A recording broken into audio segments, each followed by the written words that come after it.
And it's time to go to the arena and find out exactly who will win. So passing this one to the boys in the booth.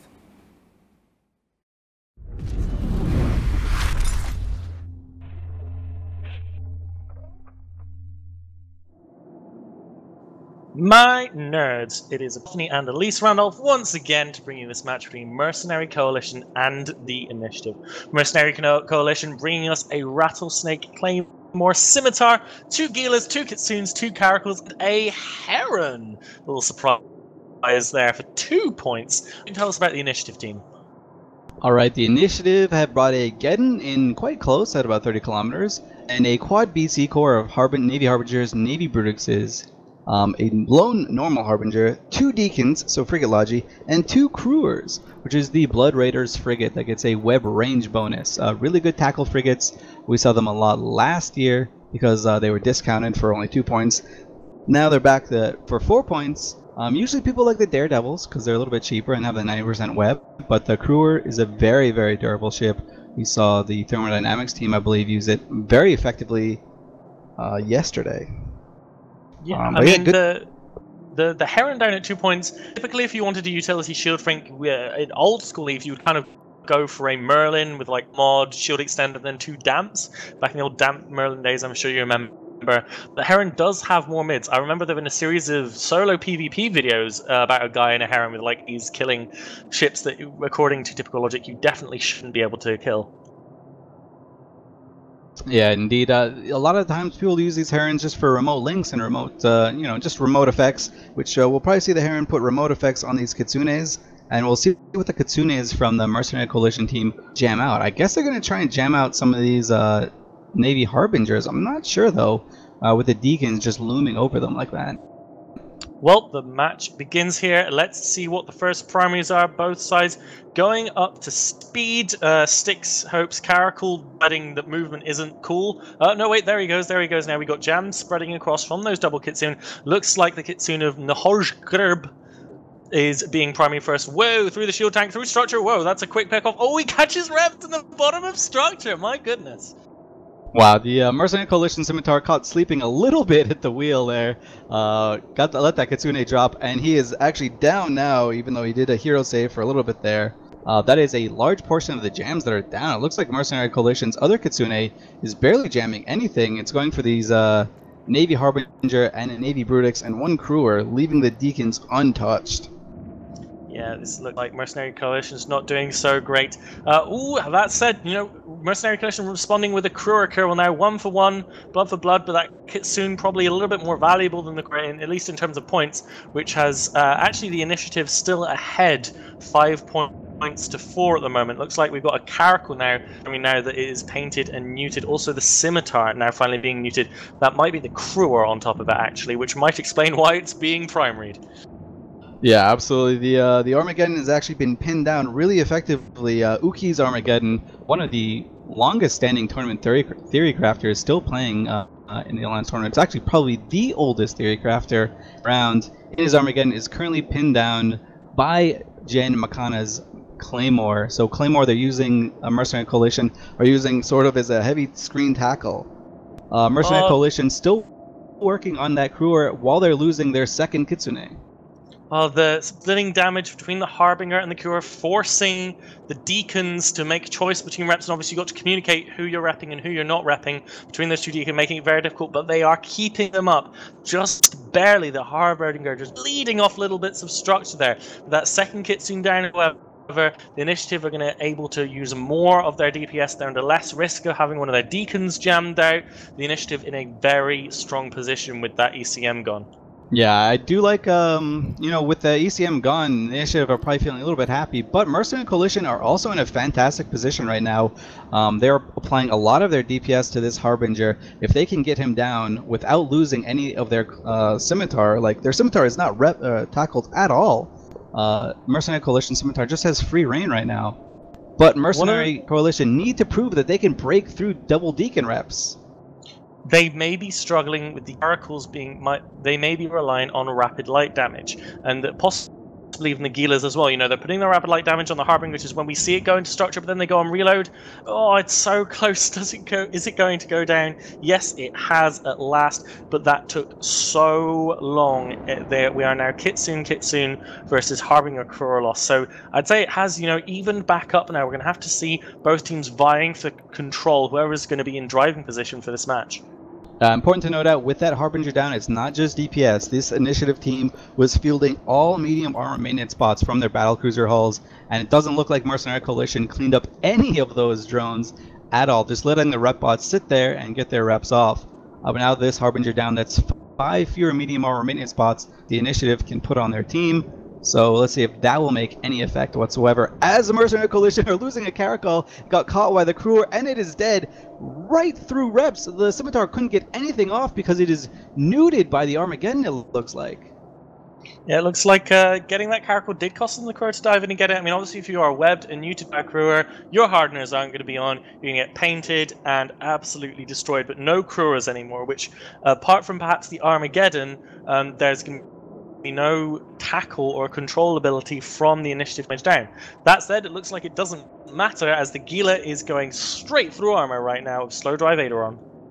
Yes, Uki's getting, while he was controlled for a large portion of this match, the Scimitar on the Mercenary Coalition side didn't move far enough away. Those newts have been starting to drain him dry a little bit, putting a little bit of cap pressure on him. He can't get full reps off, and he is going to lose a healer right now.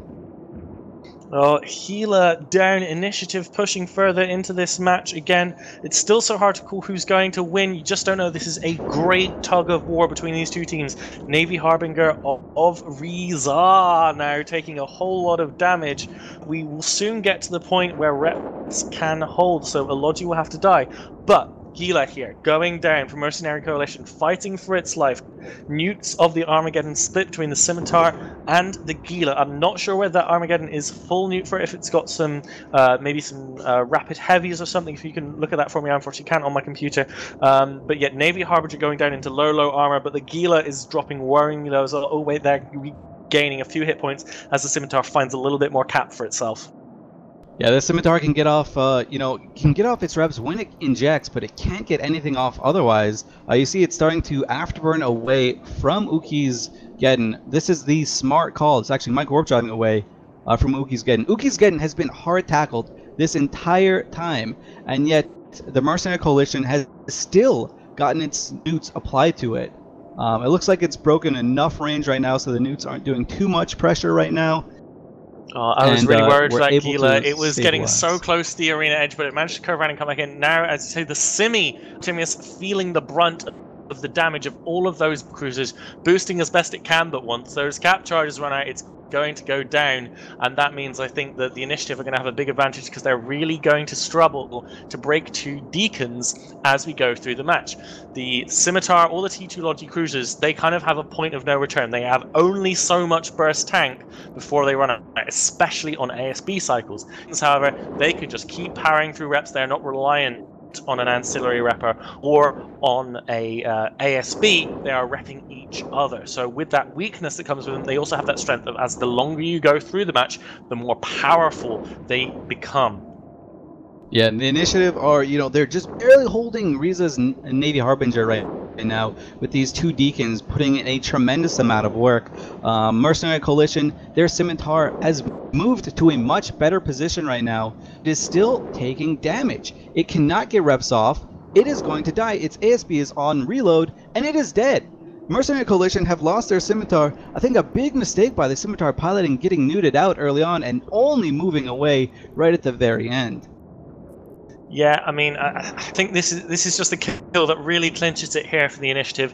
I mean, even if they struggle to apply DPS, even if somehow Mercenary Coalition holds on, look at how much EHP is left on the initiative team, and this is one of the massive advantages of the Navy Battlecruiser team. They have so much base hit points. Those faction Battlecruisers have tons of base HP. They have so many low slots for hardeners, for damage control. They take so long to chew through. Even if you lose your logistics, you can still win the match in a DPS race, even if you're down. Oh, the Heron finally going down now. That's sad. Oh, poor Ed Silver. I'm sure his game impact was locking at my friends, putting on a remote boost, and then walking away from the computer. But he is finally down. It looks like Joshua Fortain was going for an MJD beacon to try and maybe move out of the way a little bit, but realizing there's no way that he is going to live here. These double deacons on the initiative side are keeping Riza's Navy Harbinger alive this entire match. Mercenary Coalition lost everything trying to kill this Navy Harbinger. They went all in on it and you know, just gave up a little bit of positioning. But, you know, props to the initiative for having the initiative, to, you know, properly call targets, properly make decisions. And as Apothene mentioned, the longer this match was going on, the advantage was going to the initiative side. They've got the Armageddon, which does cap warfare for the entire duration. You know, you can only bring so many cap boosters. You can only have so much capacitor in your ship. See, now this is interesting. I think it's the Rattlesnake has managed to get a grappler on the Deacon of Scipio at half armor before topping up now. The death of that caracal is certainly going to help keep it alive. I am such a huge fan of Logic Frig comps, as I've said many times on the desk and as I've explained there. I think they open a real interesting new path into designing team comps, allowing to bring you completely wild stuff that we haven't seen before when we're stuck in just being able to bring T2 logistics cruisers. I love Logi Freight comps, and those people who bring them have a lot of difficulty at theorized comps, as it's such new ground and they're so difficult to fly. But when flown well and when put in comps, I think all the teams are slowly learning how to execute them, so hopefully we can see even more of them as weekends go on and as we go into future tournaments as well. Indeed, and you know, we are talking about the cap pressure put on by Uki's Armageddon onto the Mercenary Coalition team. If you look around the battlefield, you will see cargo containers littering the battlefield on the Mercenary Coalition side. It looks like they are trying to trade cap charges between one another because they are just losing so many, or they are just needing so many pooled onto the same few ships. But that's not going to go down for them. It wasn't enough. Mercenary Coalition lose their Rattlesnake with just the heavy tackle link Claymore left. As you can see with the attack bar, this Claymore wasn't doing a whole lot of anything or getting good fights in local as the initiative rolled through Mercenary Coalition. Really convincing win here. I really liked how the initiative made their decisions. Really impressed with them. Yep. As this Claymore goes down, the last bastion of Mercenary Coalition's hope to remain in the winners bracket, do not worry. They are not out of the tournament yet. They are merely dropping the losers bracket, so we will see a little bit more of them on next weekend, actually, on the Saturday of next weekend, when EVNT will be back in a week in our studio here to cast those matches for you. As this Claymore's ASB charges run out, we will eventually have to send it... Oh, the match is in fact over. Let's hand it back to the studio.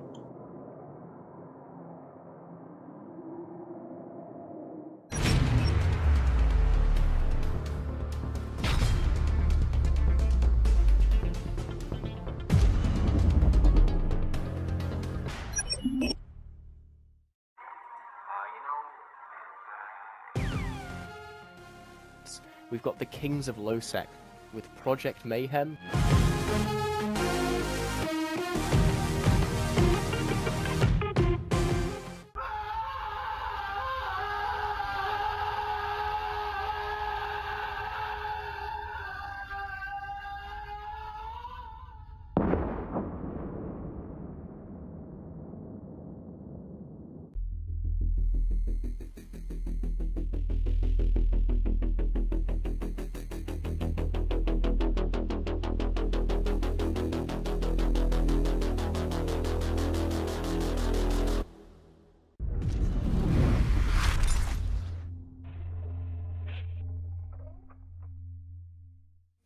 Welcome back there. Initiative taking that victory over Mercenary Coalition in perhaps quite an exciting match. It did seem to go on back and forth between both teams for quite a while.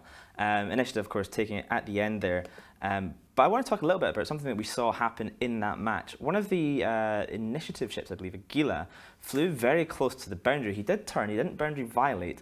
So for people who maybe aren't are new to EVE tournaments, Brett, can you just tell us about the arena itself and what the boundary actually is, apart from, of course, the habitual nemesis of habitual euthanasia from Pandemic Legion? Yeah, well, the way you go into a match like this is you get jumped into system by CCP and you land miles away from the arena, so you can't descan what other people are in. And you're told to warp at a range from 0 to 50. And you come in at random angles. So both teams come in, they may be 90 degrees from each other, they may be 118, quite far away, but you come in at a random distance. So the arena has a central micro jump beacon in the middle. That is marking the center of the arena. This arena is 125 kilometers from the middle at any point. You can go anywhere, up, down, left or right, as long as you don't exceed the 125 kilometers. Once you do, CCB have a magic death gun that instantly detonates your ship, so you cannot go out and fly back in. There's not a timer, it's just death.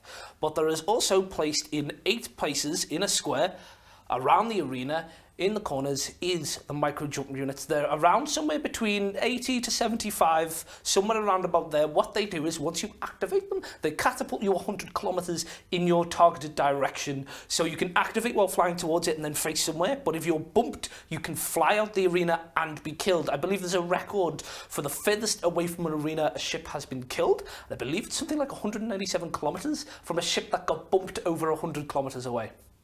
Yeah, now, so we do have a couple more graphs for the graph porn list to throw up for us today. The first one we're going to go for is the battleship picks so far in this tournament. So as we can see here, Balgorn, by far the most popular pick there, looks like about 15 picks and quite a lot of wins as well, followed up closely by Rattlesnake, Armageddon and then Vindicator. So looking at those there, I mean, even the Barghest is coming along. We're seeing faction and pirate battleships, and in the middle there's a Tech 1 battleship in the Armageddon. So Tony, why is that so popular? The Armageddon's popular because it has the nuke pressure, but it has the bonus to nuke range, which is really powerful in the tournament. We see it as a flagship for people who don't want to splash out on a Balgon. If you put core X-type nukes on an Armageddon, it's only going to cost you about 1.5 billion for a decent flag Armageddon. But then you have kind of like pseudo webs, because they're not as powerful as webs as the Balgon webs. But then you can nuke out of that range, and normally what people do is they augment that with a Hyena, which has a very similar range, not quite as much as the Toby Balgon, but it's close. I think a linked Hyena with Tech 2 heated webs is like 54 kilometers or somewhere around there. So, and Hyena plus Armageddon is actually the same points as Balgon in this tournament. Yeah, so to accompany the battleship picks, we do also have the destroyer picks as well. So destroyers filling out a lot of low slots, or rather lower pointed slots in most teams. The Stork and the Magus both picked quite a lot there, then followed up by the Bifrost. These are all the new command destroyers, very useful because you can fit command bursts, provide links on a small mobile platform, and then you're into the Tech 3 cruisers like your Confessor, like your Jackdaw, your Svipo, and finally into just your standard destroyers, your Algos, and then a Heretic. So in terms of the command destroyers, at what point, Brett, do you pick a command destroyer over bringing, for example, an EOS further down the line? Well, you've got to think about what these ships bring. Like in the drone comps, an EOS is a perfect thing to bring because it brings you both the links in the highs that you don't really use and brings you that lot of drone damage. Whereas if you're coming into a comp which is like a Mimitar Rush, where you have the battlecruiser that is really fast, and I forgot what it is. Sleipnirs, yes. Sleipnirs are a command battlecruiser which have amazing high slots spare, so that you can bring these extra burst links and be able to just bring that. Whereas if you go for a command destroyer, if you're using a lot of these high-end points to bring, say, maybe 2 Vindicators or a Megathron or a Balgorn, you need these small ships to bring the links and just help boost your team. Yeah, now, Tonia, I believe this is the first Alliance tournament since the link changes during the last year. Can you just maybe walk us through the difference between the old link system and the new link system and how this affects positioning? So the old links, they used to affect everyone in the entire system. They were often referred to as off-grid links. With these new links, the command bursts, they have different ranges. So the command destroyers that we talked about, they have about 31 kilometer range on their links, so they actually have to be really close together. Whereas battle cruisers and the command ships have varying different ranges. Battle cruisers have about 51 kilometer range, and then command destroyers have about command ships have about 63 kilometer range. So you have to be within range of your team. So now it's much more tactical. You can also swap links on the fly now. Before there used to be just one module for one link type. Now there's a module for each archetype of links, like skirmish, armor, information. But they now use scripts. So what you can do is you can reload scripts during the match. Maybe you lost a web range link, for example, because your buddy in the Sleipnir died and you still want that link, so you can refresh maybe your rapid deployment link to interdiction maneuvers. There's also, if you have max skills, there's some overlap. You can burst, reload, and then burst a different type and have like 40 seconds of crossover between different link types. So you can exploit that and have like maybe one stalk with 3 links where you're refreshing the links constantly. It's a lot of micromanagement. We're going to interrupt you there, Tony, because the next match is coming up very shortly. Ghost Legion versus Penn is out. Brett, pick one for me right now. Ghost Legion. Ghost Legion. And Satonia?